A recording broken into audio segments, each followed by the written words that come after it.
Hello friends, मैं हूं Nidhi and welcome to my channel. आज के इस वीडियो में हम बात करेंगे कि एसएससी कौन होता है और एसएससी में किसको किसको शामिल किया गया है।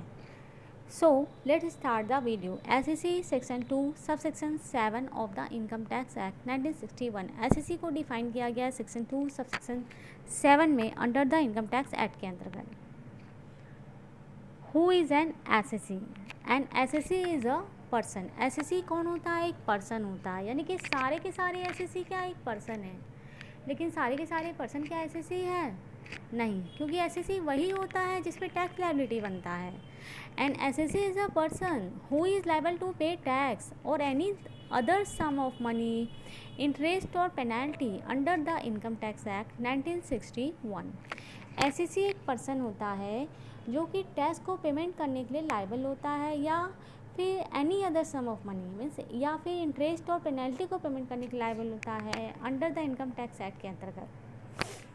SSC is divided into 3 category. Includes SSC को 3 कैटेगरी में डिवाइड किया गया है, जिसमें शामिल है first normal SSC, a person in respect of whom any proceeding under the act has been taken for the assessment of his income or loss, or for the amount of refund due to him, or for the assessment of income or loss of any other sum of any other a person।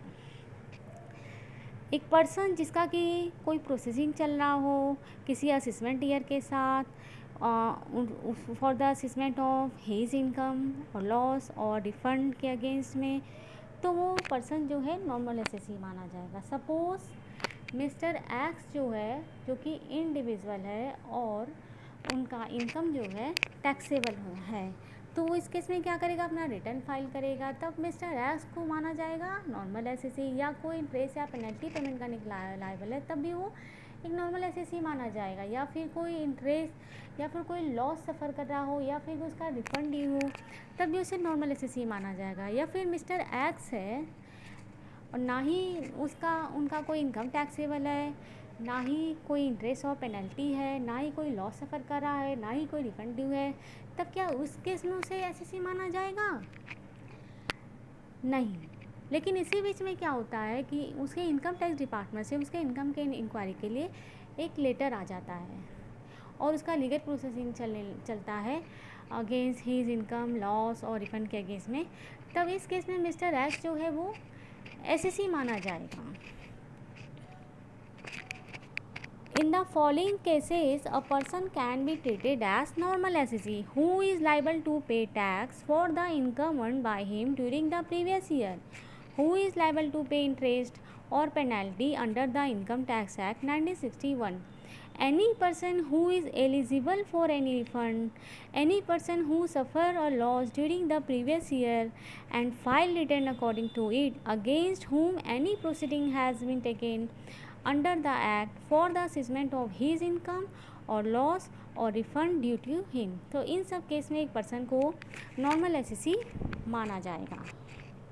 Second है representative SSC और deemed SSC, a person who is deemed to be an SSC under any provision of this act. Suppose mister X जो है वो guardian है minor का और उस minor का इनकम टैक्सेबल है, तो यहाँ पे तो मिस्टर एक्स जो है यहाँ पे ये टैक्स को पेमेंट करने के लायबल होगा on behalf of the minor. या फिर माइनर का कोई टैक्सेबल इनकम नहीं है लेकिन कोई लीगल प्रोसेसिंग चल रहा हो against for the assessment of his income loss और रिफंड के केस में, तब इस केस में जो एक्स जो कि गार्जियन है माइनर का, तब उस केस में भी एक्स को माना जाएगा डीम्ड एसएससी, जिसे रिप्रेजेंटेटिव एसएससी भी बोलते हैं।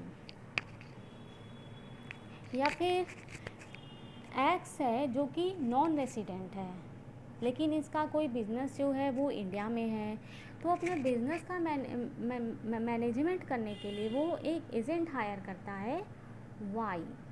तो यहाँ पे वाई जो है टैक्स को पेमेंट करने के लायबल होगा ऑन बिहाफ ऑफ एक्स जो कि नॉन रेसिडेंट है।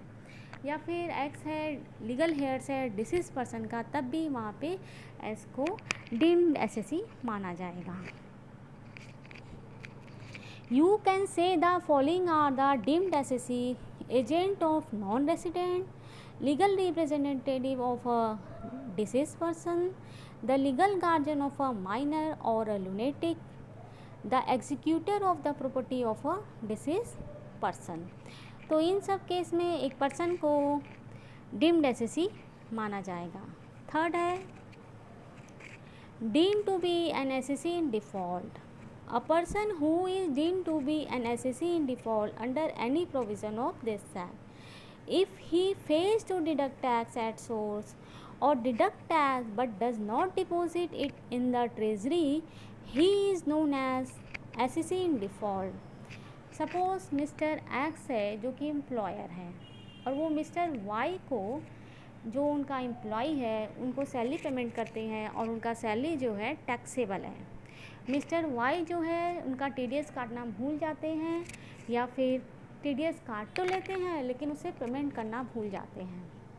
तभी इस केस में मिस्टर एस को जो कि एम्प्लॉयर है उसे एसएससी इन डिफ़ॉल्ट माना जाएगा. In the following cases, a person is treated as an SSC in default if he fails to pay tax, fails to pay advance tax, fails to pay interest or penalty, fails to pay deduct tax, so fails to pay TDS within the due date. So आज के इस video में हमने जाना SSC कौन होता है.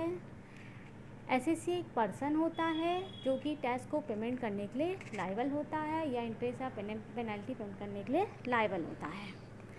SSC में किसको किसको शामिल किया गया है.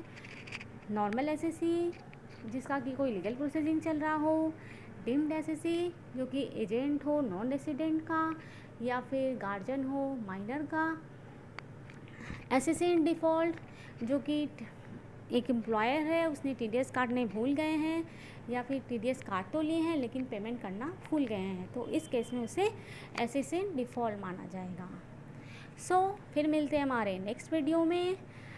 और अगर आपको ये वीडियो पसंद आया तो हमारे वीडियो को लाइक कीजिए, अपने दोस्तों के साथ शेयर कीजिए और अगर आपके मन में कोई क्वेरी है तो आप हमें कमेंट बॉक्स पे कमेंट करके पूछ सकते हैं.